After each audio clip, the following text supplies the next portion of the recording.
오늘의 10분 말씀. 아모스 7장 10절부터 17절까지입니다.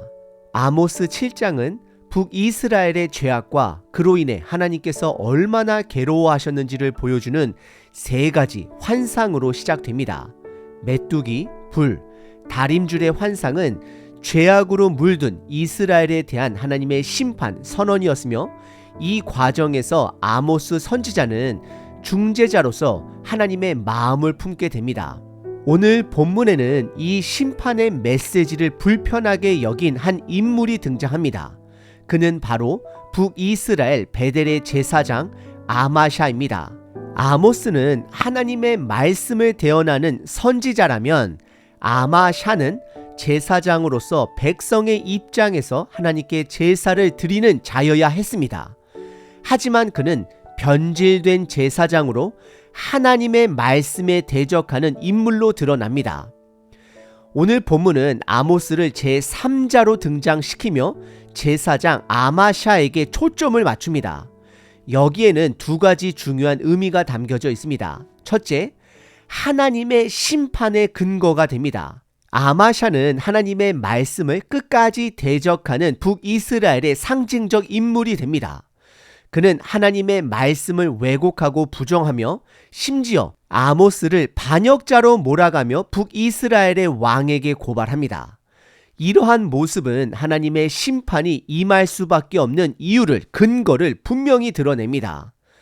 두 번째는 영적 전쟁의 실체입니다. 아마샤의 행위는 단순히 인간적인 갈등이 아니라 영적 전쟁의 한 면을 보여줍니다. 그는 하나님의 말씀을 철저히 부정하며 하나님의 뜻을 거스리는 세력의 상징으로 나타납니다. 이는 오늘날에도 하나님의 말씀을 대적하는 세력과의 영적 전쟁이 여전히 존재함을 보여줍니다. 오늘 본문은 목회자들과 그리고 믿음의 공동체에게 중요한 도전을 제시합니다. 첫 번째, 목회자들의 역할입니다. 목회자는 성도들의 귀를 즐겁게 하기 위해 말씀을 전하는 자가 아니라 하나님께서 하시는 말씀을 충실히 전달하는 자가 되어야 합니다. 말씀을 공부하고 연구하여 말씀이 말하는 대로 전하는 자가 되어야 합니다. 두 번째는 교회의 역할입니다. 믿음의 공동체는 하나님의 말씀이 사라진 시대 속에서도 하나님의 말씀을 삶으로 드러내야 합니다. 아모스는 하나님의 명령에 따라 담대히 말씀을 전했지만 아마샤는 이를 철저히 거부하며 대립합니다. 이는 우리가 살고 있는 시대를 그대로 반영합니다. 하나님의 말씀을 인정하지 않고 대적하는 세상 속에서 우리는 말씀 편에 서야 합니다. 오늘 본문을 통해 영적 전쟁의 실체를 깨닫고 세상 편이 아닌 말씀에 서서 하나님의 말씀대로 살아가는 믿음의 공동체가 되길 기도합니다. 오늘 본문은 두 부분으로 나눌 수 있습니다. 첫째는 제사장 아마샤의 모함이고, 둘째는 아모스 선지자의 응답입니다. 첫 번째 부분은 제사장 아마샤의 모함입니다. 10절부터 13절입니다.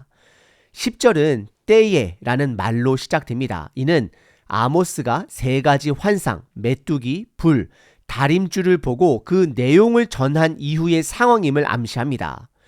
여기서 베델 제단의 제사장 아마샤가 등장합니다. 그는 북이스라엘 왕 여로보암 2세를 찾아가 아모스 선지자를 모함합니다.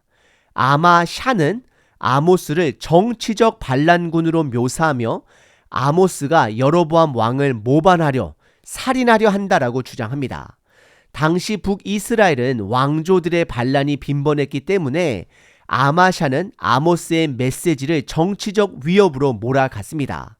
더 나아가 아마사 제사장은 이 땅이 아모스 선지자의 말을 견딜 수 없다라고 말하지만, 이는 북이스라엘의 죄악으로 인해 괴로워하시는 하나님의 마음을 전혀 이해하지 못하는 그의 발언이 됩니다.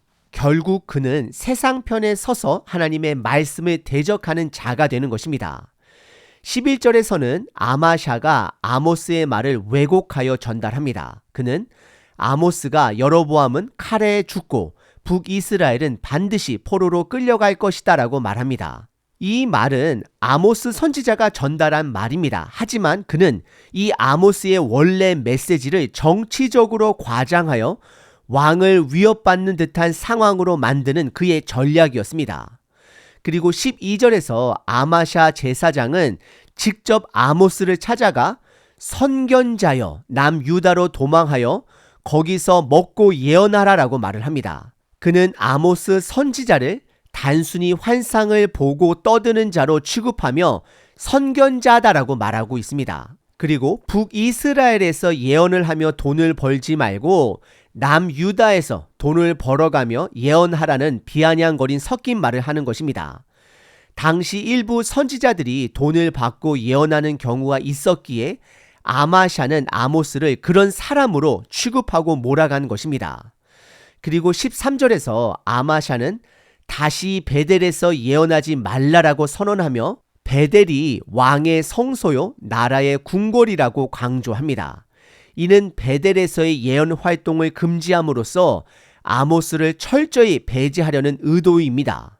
아마샤 제사장은 북이스라엘의 정치적 안정과 경제적 번영을 배경으로 하나님의 말씀을 무시하는 자가 됩니다. 그리고 본인은 하나님을 대적자로 세우는 영적 전쟁의 상징이 되는 것입니다.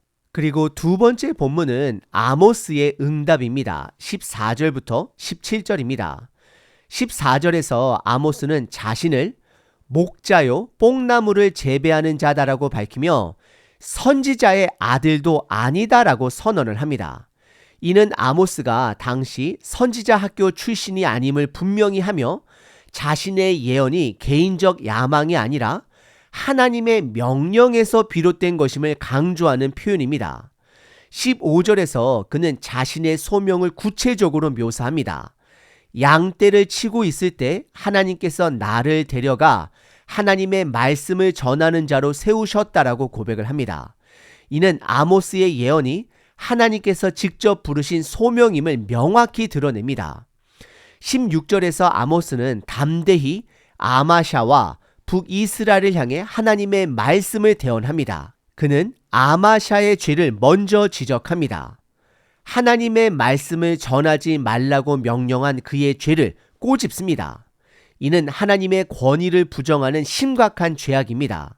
그리고 이어지는 17절에서 아모스는 아마샤에게 임할 심판 3가지를 선언합니다. 첫째, 아마샤의 아내는 성읍에서 창녀가 될 것입니다. 둘째, 아마샤의 자녀들은 칼에 죽임을 당할 것입니다. 셋째, 아마샤 자신은 부정한 땅에서 죽게 될 것이다 라고 말을 하고 있습니다. 그리고 이어서 아모스는 북이스라엘이 반드시 포로로 잡혀가 끌려가게 될 것이다 라고 다시 한번 경고의 말씀을 전달합니다. 오늘 본문은 아모스 선지자가 하나님이 보여주신 환상을 전달하는 과정에서 아마샤 제사장의 대적을 받는 장면을 보여줍니다. 제사장 아마샤는 하나님과 백성 사이에서 중재하는 역할을 맡아야 했지만 하나님의 말씀을 대적하는 변질된 모습으로 등장합니다.